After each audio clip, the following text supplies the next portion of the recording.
Baadhi ya ibada za sharika na mitaa mbalimbali ya KKKT Dayosisi ya Mashariki na Pwani Jumapili ya siku ya Bwana ya 6 kabla ya Pasaka zimeongozwa na wanawake, ikiwa ni mwendelezo wa kusherehekea siku ya wanawake duniani inayofanyika kila mwaka Machi 8. Ibada iliyofanyika usharika wa Vituka, mhasibu wa usharika huo Pendo Ngonya akihubiri katika ibada hiyo amesisitiza umuhimu wa Wakristo kusamehe mara moja watu wanaokosea ili kuepuka msongo wa mawazo unaoweza kusababishia changamoto za kiafya.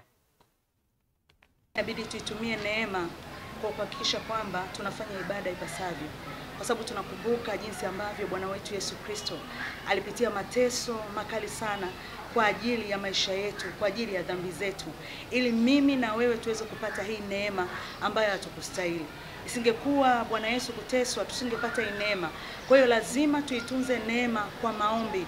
Lazima tuitunze neema kwa kujikumbusha kusoma maneno ya Mungu ambayo yatatuongoza jinsi gani ya kuenenda, jinsi gani ya kufanya, jinsi gani ya kuishi. Hivyo ndivyo ambavyo tutakuwa tunafanya sawasawa na mapenzi ya Mungu, kwa sababu yeye amemtoa mwanawe Yesu Kristo ili mimi na wewe tuweze kuishi maisha matakatifu ya kumpendeza Mungu na kumpokea huyu Yesu ambaye ndiye neema yenyewe.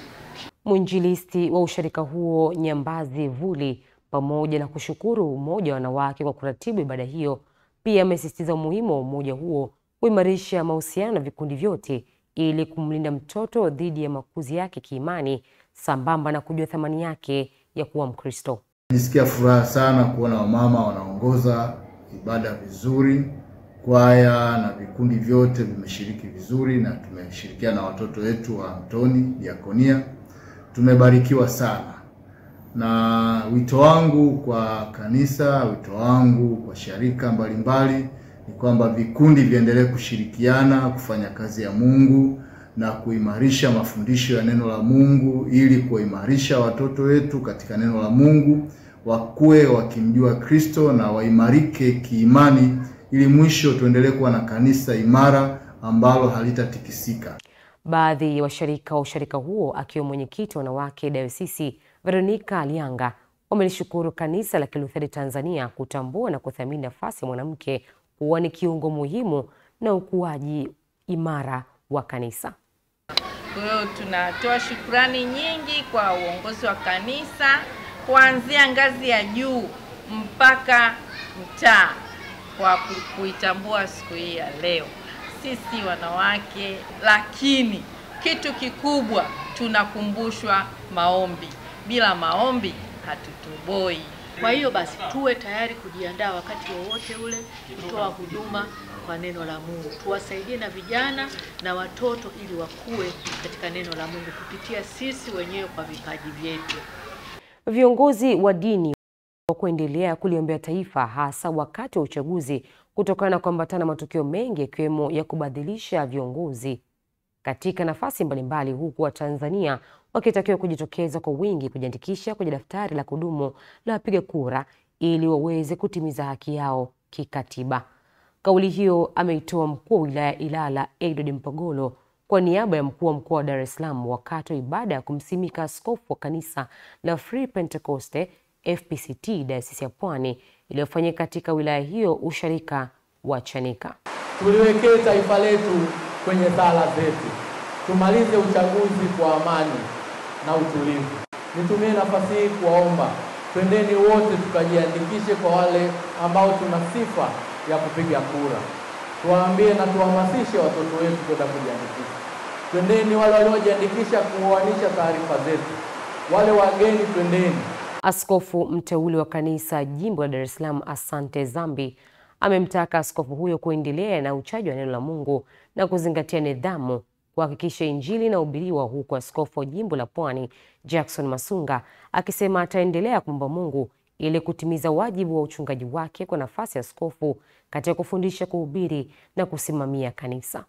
Kitu ambacho kikubwa ambacho tulikuwa nacho, maana huyu mwenzangu ambaye anapokea kijiti changu kwenye jimbo la Pwani alikuwa makamu askofu wa jimbo la Pwani. Kwa hiyo kitu kikubwa akumbuke kwamba tuliongozwa na nidhamu, tuliongozwa na katiba yetu ya FPCT, tuliongozwa na miongozo ya FPCT, tuliongozwa pia na Mungu. Washirika wa FPCT wa Pentecoste kwamba tutaendelea mbele kwa kadri ambavyo Mungu anatusaidia. Tutaendelea kazi ya Mungu kama Mungu anavyotaka tufanye. Lakini pia nishukuru sana kwa ajili ya serikali yetu ya nchi ya Tanzania. Wametupa nafasi kubwa sana sisi watu wa Mungu kwa ajili ya mambo ya ibada. Tuna uhuru mkubwa sana na tumeendelea kuiombea sana serikali. Na sasa tuelekee kule makao makuu ya nchi Dodoma. Wakristo kote nchini wametakiwa kumtafuta Mungu wa kweli ambaye atawasaidia kuondokana na changamoto za maisha ambazo zimepelekea uwepo malumbano katika jamii.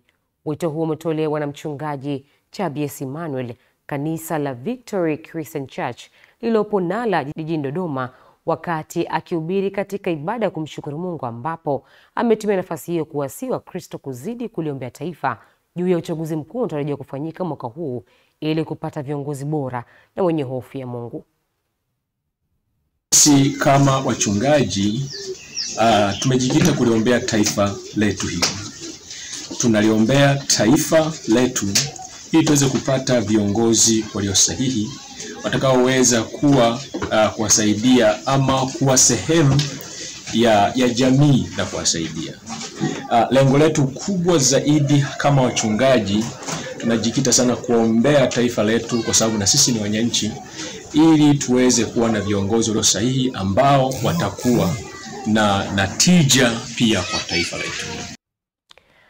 Akisoma taarifa ya kanisa, katibu msaidizi wa kanisa hilo Lulu Ngunda amesema licha ya mafanikio waliyopata, wanatarajiwa kuwa na kanisa kubwa, nyumba ya mtumishi pamoja na duka la kanisa ambalo litasaidia kutunisha mfuko wa kanisa. Mafanikio na changamoto. Kanisa hili lina Mungu halisi na ambaye anatusaidia sana kupitisha maono yetu, yale maono ambayo Mungu amefanyaje, ameachia kwenye kanisa. Ibada hiyo imeenda sambamba na kuweka wakfu viongozi wa idara ya vijana. Turejee hapa jijini Dar es Salaam. Kanisa limeombwa kuendelea kuwajengea uwezo washirika wake katika kutambua vipawa vyao na namna ya kuvitumia kwa fursa ambayo italeta matokeo chanya kwa ngazi ya jamii, kanisa na serikali. Haya yameelezwa na baadhi ya wanaume wa KKKT Dayosisi ya Mashariki na Pwani wa mtaa Msumi wakati wa usiku wa wanaume wa kujadili namna ya kurejesha nafasi ya mwanaume katika jamii ili kukabili wimbi la mmonyoko maadili. Tunamshukuru Mungu kwamba usiku wa leo tumekuwa na ibada ya wanaume ambapo tumekuwa na majadiliano mazuri kuhusiana na utegemezi wa misaada ambao upo katika ngazi ya familia, ngazi ya taasisi na pia ngazi za kitaifa. Je, inakuwaje mtu anapokoma kupokea misaada, au hii misaada ina faida gani katika maisha yetu au hasara gani katika maisha yetu? Bwana Yesu asifiwe. Katika ile Yeremia Biblia imeweka clear kabisa habari za mtu ambaye anamtegemea mwanadamu, na ikasema akamfanya yule mwanadamu kuwa kinga yake. Alafu mwishoni akasema akamwacha Bwana. Pale kuna mambo mawili.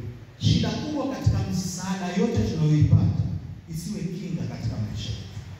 Nchi nyingi za duniani, mmoja akigundua teknolojia fulani, wale wengine wanaiba ile teknolojia kwa mbinu mbalimbali, alafu wana moderate, wanajenga kwao. Kwa hiyo na sisi misaada kama tungekuwa wajanja, tupata mabilioni ya hela, tungeweza kuyatumia kwenda mbali. Lakini hasara kubwa ambayo nilipata kwenye kupata msaada ni fedheha na kutokujiamini. Kwamba muda wote, unajua kabisa muda wote mtu ambaye ananipa msaada, siku yote akikaleza msaada wake, sitakuwa na namna yoyote ya kuweza kuendesha maisha yangu. Mwenyekiti wa umoja huo Oscar Koshuma amesema usiku huo wanaume una malengo ya kutanua wigo kwa wanaume kutafuta majawabu chanya ya kujikomboa na mabadiliko ya kimaadili, uchumi na imani ili kuimarisha vizazi vijavyo na kanisa kuridhiwa na wanaume wenye nguvu ya Mungu, uchumi na maono. Sisi kama wanaume na madhumuni ya kukutana kufanya usiku wa wanaume, moja ya jambo ni kuwa na mada mbalimbali ambazo zitatupa kufikiri kwa namna ya tofauti, kujadili kama Wakristo ambao ndio chachu ya kanisa, sisi kama wanaume tuliopo kanisani, kwamba tusiwe tunapiga stori za kawaida, lakini tuna vipawa vingi ambavyo vipo, watu wana taaluma mbalimbali.